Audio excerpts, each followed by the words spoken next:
तपती गर्मी की दोपहर थी। पूरा आनंदपुर गांव अपने अपने घरों में छिपा बैठा था। लेकिन गांव के चौक पर एक जगह ऐसी थी जहां भीड़, ठंडक और खुशियों का मेला लगा रहता था। यह था हरिदास बाबा का मशहूर लस्सी अड्डा। अरे मोनू, धीरे बेटा, मथनी टूट जाएगी। लस्सी बनाना कोई खेल नहीं, यह तो एक कला है, हरिदास बाबा मुस्कुराते हुए बोले। मोनू प्यास से परेशान था। बाबा, बस एक छोटा गिलास दे दीजिए, गला सूख गया है। बाबा हंस पड़े। अभी नहीं बेटा, असली मजा तब है जब ऊपर मलाई की मोटी परत हो और मिश्री के दाने चमक रहे हों।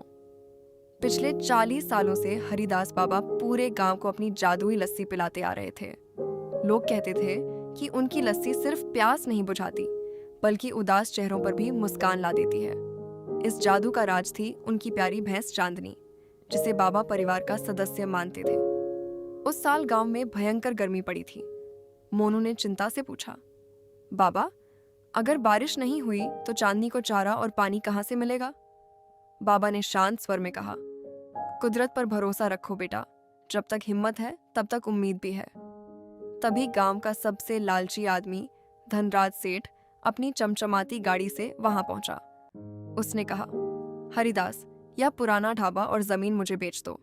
यहां मैं बड़ा कोल्ड ड्रिंक प्लांट लगाऊंगा, 5 लाख रुपए दूंगा। बाबा ने सिर हिलाया।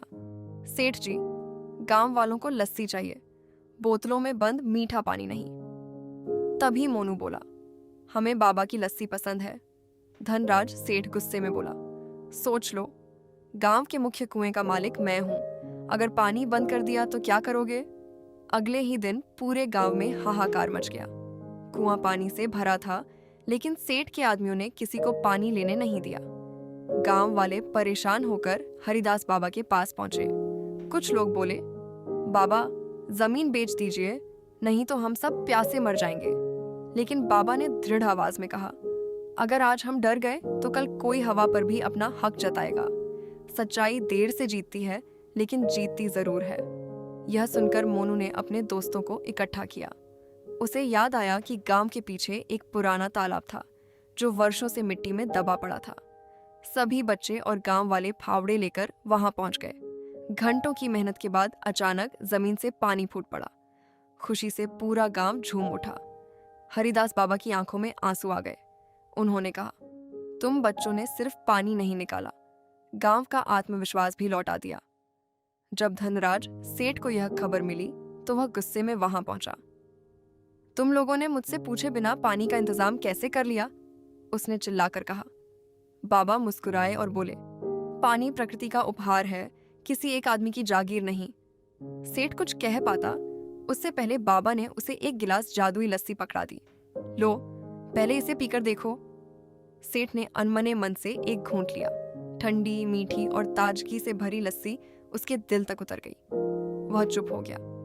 बाबा ने कहा, ठंडक सिर्फ लस्सी में नहीं होती, ठंडक रिश्तों में होती है। जो बांटता है वह लोगों के दिल जीतता है, जो छीनता है वह अकेला रह जाता है। धनराज सेठ की आंखें झुक गईं। उसने हाथ जोड़कर कहा, मुझे माफ कर दीजिए बाबा, मैं लालच में अंधा हो गया था। आज समझ आया कि असली दौलत पैसा नहीं, लोगों का प्यार और विश्वास है। उस दिन के बाद आनंदपुर में फिर कभी पानी की कमी नहीं हुई।